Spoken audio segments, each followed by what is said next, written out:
আসসালামু আলাইকুম, welcome back to my channel Mim cooking new recipe.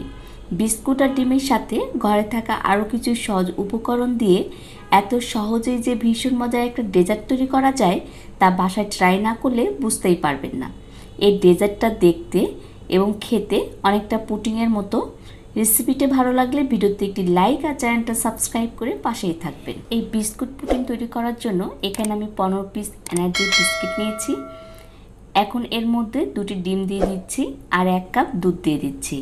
এই দুধটা আমি আগে থেকে জাল করে ঠান্ডা করে তারপর ব্যবহার করছি। এখন বিস্কুট, ডিম আর দুধ এই সব কিছু একটি ব্লেন্ডারে ঢেলে নিচ্ছি। এবার এর মধ্যে দিয়ে দিচ্ছি হাফ কাপ চিনি, তবে আপনাদের টেস্ট অনুযায়ী বাড়িয়ে বা কমিয়ে নিতে পারবেন। দিয়ে দিচ্ছি হাফ চা চামচ লবণ আর দিয়ে দিচ্ছি 1 চা চামচ ভ্যানিলা এসেন্স। আপনাদের কাছে ভ্যানিলা এসেন্স না থাকলে এখানে এলাচের গুঁড়াটাও ব্যবহার করতে পারবেন।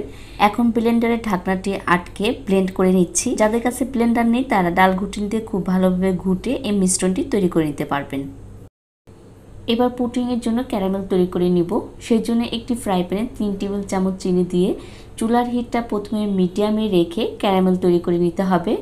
এরপর যখন চিনিটা সম্পূর্ণ গলে যাবে তখন চুলার হিটটা লোতে রেখে অনবরত নেড়েচেড়ে হালকা গোল্ডেন হয়ে এলে এটাকে দ্রুত চুলা থেকে নামিয়ে যে পাত্রে পুডিংটা তৈরি করব সেই পাত্রে ঢেলে নিতে হবে। তা না হলে এটা চামচ বেঁধে ফ্রাই প্যানের সাথে আটকে যাবে। আজকে আমি এরকম একটি সিলভারের সসপ্যানে পুডিংটা তৈরি করব, সেই জন্য এই সসপ্যানে ক্যারামেলটা গরম গরম ঢেলে সেট করে নিচ্ছি। পুডিংয়ের সব উপকরণগুলো ব্লেন্ডারে ব্লেন্ড করে মিশ্রণটি রেডি করে নিয়েছি আর আমার পুডিংয়ের ক্যারামেলটাও সেট হয়ে গেছে। এখন একটি ছাঁকনি দিয়ে ছেঁকে নিচ্ছি।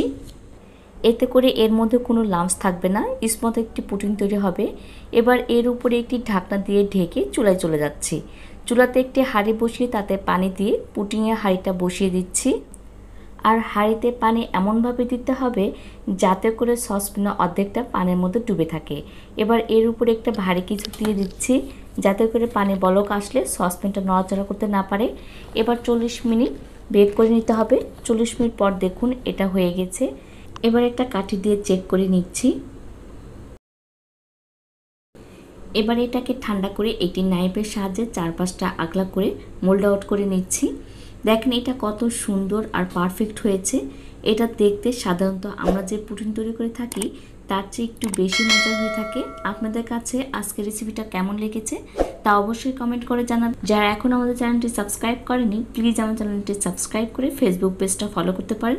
এতক্ষণ ভিডিওটি দেখার জন্য সবাইকে ধন্যবাদ। আল্লাহ হাফেজ।